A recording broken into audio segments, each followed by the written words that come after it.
Et puis un jour, elle est venue me voir à la fenêtre. Elle dit, est-ce que tu sais que toi, j'ai fait un rêve? J'ai dit, quel rêve? Elle dit, j'étais vu en blanc, je me suis vu en blanc. Elle dit, quitte là-bas, tu es au fond de moi, ouais. Elle a commencé à rire, dans le couloir là.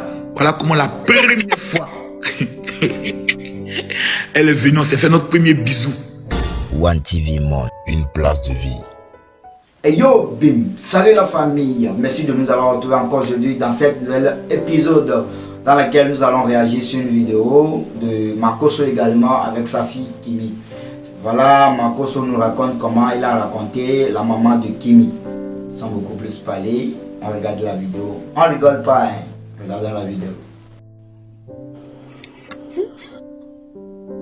Comment tu as rencontré maman? Hey, tu sais pas? Aïe. Oui, il y a beaucoup d'histoires. D'autres nous disent c'était à l'église, tu as prié pour elle. D'autres nous disent, bon, vous étiez dans le même quartier avant, c'est là que vous êtes rencontrés. Non, non, non, on était dans le même quartier, mais les mamans là, c'était, on les appelait quand même, on les appelait les Madiois tête rouge. Les filles clé là, elles sortaient jamais, elles sont toutes assises devant leur porte. Comment on passait notre groupe là. Je connaissais pas même ta maman. On ne sait pas qui c'est, elle s'appelait Tatiana, elle s'appelait, non, on ne les connaissait pas. Nous, on était des gangsters, hein. Quand on passe devant leur cou comme ça là, et on s'en fait parler à plaque 1. Tu connais plaque 1, non? Quand on passe dans le quartier de maman, tu vois où maman habite là, non? Où maman vit, la maison de la famille de maman. Quand on va tout droit à gauche, à droite plutôt, c'est là-bas on appelait plaque 1. Mais elle ne me connaissait pas. Puis nous, on a déménagé, on allait au feu Boigny. Et puis de feu Boigny, on allait à Ndouci. Maintenant, quand je reviens maintenant comme pasteur, l'église où j'interviens pour la première fois, c'était l'église évangélique Antioche. La maman de maman me priait là-bas. Avec toutes les familles, papa Dogo, tout ça. Donc, première veillée de prière, c'était mon petit frère qui était venu dimanche. Et puis, ils ont vu des miracles. Ils ont dit, non, il faut qu'on vous invite. J'avais 21 ans. C'était en 2001. En 2001. Non, 2000.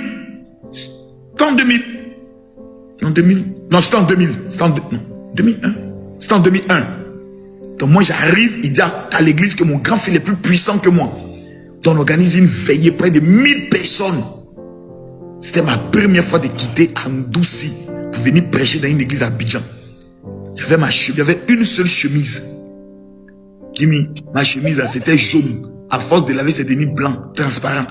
Donc, quand il met sous-corps là, on va le sous-corps. On est venu. Mon petit frère Jean prend le micro. Il dit, le Saint-Esprit est là. Recevez, personne ne tombe. Recevez, personne ne tombe. Il était fâché. Il fait ça. Camille, ça marche pas. Moi, j'étais assis serein. Maintenant, le pasteur Bayré, il dit non, comme ça ne marche pas, nous, on va essayer de gérer notre veillée. Et puis, vers 5h30 du matin, voilà, vous allez peut-être intervenir un peu. Il a regardé le pasteur, il dit, pasteur, moi, je n'ai pas fait 120 km pour venir assister à une veillée. Je suis venu prêcher.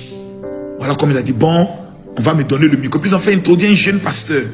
Il a pris le micro, il dit, il ne sait pas, mais il sent dans son esprit que l'homme qui va venir là, quelque chose d'extraordinaire va se produire.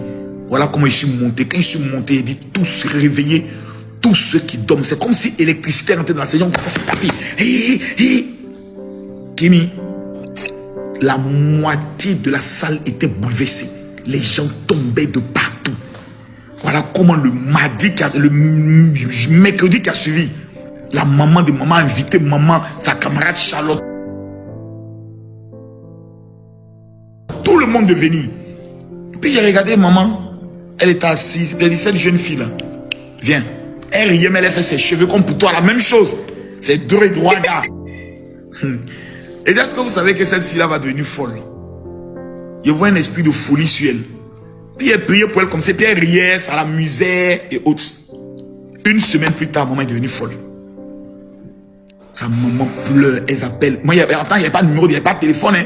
Sa maman pleure, elle tourne autour, elle appelle les pasteurs. Quand les pasteurs viennent, maman prend un tabouret pour les poursuivre. Parce qu'en même temps, elle voyait, elle avait le don de vision. Donc quand un pasteur dit, toi tu es un pasteur, hier voilà ce que tu as fait, hier voilà ce que tu as fait. Elle les insulte, elle délie, elle crie dans les rues. Et puis, elle dit à sa maman que mon fils va venir aujourd'hui. Moi, je suis le bâtard d'Oussi, hein. Elle dit à sa maman qu'aujourd'hui, là, mon fils va venir. Et puis moi, bizarrement, étant douce, quelque chose me dit d'aller à Abidjan. Donc je vais à Abidjan, je passe dans l'église où elles sont, c'était matin. C'est comme ça, sa maman me voit à l'église. Et puis elle commence à crier. Elle dit, ma fille m'a dit ce matin-là que tu allais venir. C'est là qu'elle m'explique que sa fille est devenue vraiment folle. Voici comment je m'en vais chez maman. Elle vivait dans une petite studio, sa maman. Quand j'arrive, toute sa famille était dans la maison. Hein. Les gens étaient en train de pleurer parce que Tatiana était devenue folle. Donc quand j'arrive, elle descend les escaliers. Elle dit, voici mon fils. Mon fils est arrivé, mon serviteur est arrivé. Quand je rentre, elle voulait commencer sa folie. Elle a dit, hey, tes bêtises que tu fais les autres pasteurs, tu ne fais pas ça avec moi, je ne suis pas ton ami. Voilà comment j'ai prié pour maman. Et puis la folie a disparu totalement.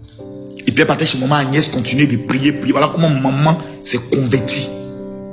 Elle n'a pas étudié, elle n'a même pas révisé le bac. Elle est allée faire le bac, elle a eu le bac. Tous les midis, elle était à l'église Antioche avec un groupe de prière. De là, on allait à Jacquesville pour aller faire retraite des jeunes. C'est là-bas que je les ai enseignés sur le pouvoir de l'onction. Comment recevoir l'onction, prier pour les gens tombent là. C'est là-bas que je les ai enseignés ça. Maintenant, l'église où on était là, où les filles venaient, puis ils commençaient à faire le programme. J'ai rempli l'église là. Le pasteur, c'est un BT. Il s'appelle Bayré Thomas. Il dit non, que moi je vais des responsables pour aller prendre l'argent avec eux. Jalousie commence dans l'église. Parce que quand moi je ne suis pas là, les gens ne viennent pas à l'église. Comment faire maintenant pour m'écarter, pour que eux gèrent? Il dit, mais c'est pas mon église. Moi je viens pour vous aider. Il y avait 21 ans, 22 ans.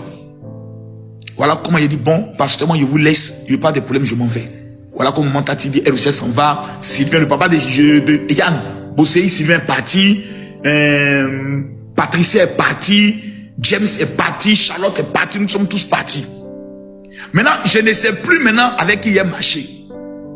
Je suis seul. Voilà comment je commence à marcher, maman Tatiana. Je vais chez elle à la maison. C'est là-bas je mange. Quand je dois aller prier pour des gens, elle m'accompagne. Voici comment c'est lié. Et puis un jour, elle est venue me voir à la fenêtre. Elle dit, est-ce que tu sais que toi, j'ai fait un rêve? J'ai dit, quel rêve? Elle dit, je t'ai vu en blanc, je me suis vu en blanc. Elle dit, quitte là-bas, tu es au fond de moi, ouais. Elle a commencé à rire, coup, dans le couloir là. Voilà comment la première fois.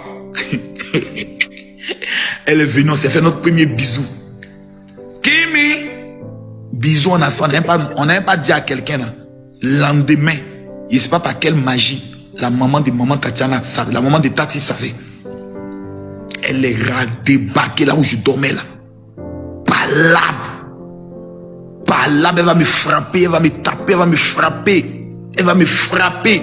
Voilà comment il a pris mes deux mains, il a bloqué sur le mur d'esprit de sorcellerie. Soit il est tombé. Maman qui est. Maman!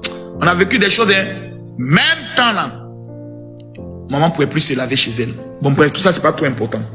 Voici comment elle et moi, on s'est connus. Ta maman, on vivait dans un. On t'a pas connu, on a vécu, on vivait dans une chambre salon. À Bobois, ni sans quoi. On n'avait que deux tabourets. On dormait sur ça là. Les mousselines là. C'est sur ça on dormait. Kimi, on avait deux assiettes en caoutchouc. Et puis maman partait faire semblant comme si elle a perdu sa pièce d'identité pour avoir de l'argent pour qu'on mange le soir. Dans ça, elle avait grossesse. On marche avec grossesse à de ni sans quoi. Pour venir jusqu'au feu boigny chez les guillemettes pour aller manger sauce graine. Et puis on retourne encore, on marche. Donc quand on marche pour retourner là, toute nourriture qu'on a mangée là, tout reste en route. On passe par hôpital ou Fobani. On va tout droit. On a souffert. Mais je lui disais, elle me disait toujours, Camille, tu serais un grand homme. Elle me disait ça toujours. Il dit pourquoi? Il dit parce que tu aimes les gens, puis tu aimes Dieu. Qui me voici les deux choses qui permettent à quelqu'un de réussir. L'amour des gens et puis aimer Dieu. Être prudent, oui. Mais... Et voilà. Merci, vous venez de voir la vidéo. C'était Makoso qui racontait son histoire, comment il a raconté la maman de Kimi. Merci, j'espère que vous avez bien regardé la vidéo. Si vous avez quelque chose à dire sur la vidéo, n'hésitez pas de mettre ça dans les commentaires et on se donne rendez-vous dans un autre épisode. Merci et à bientôt.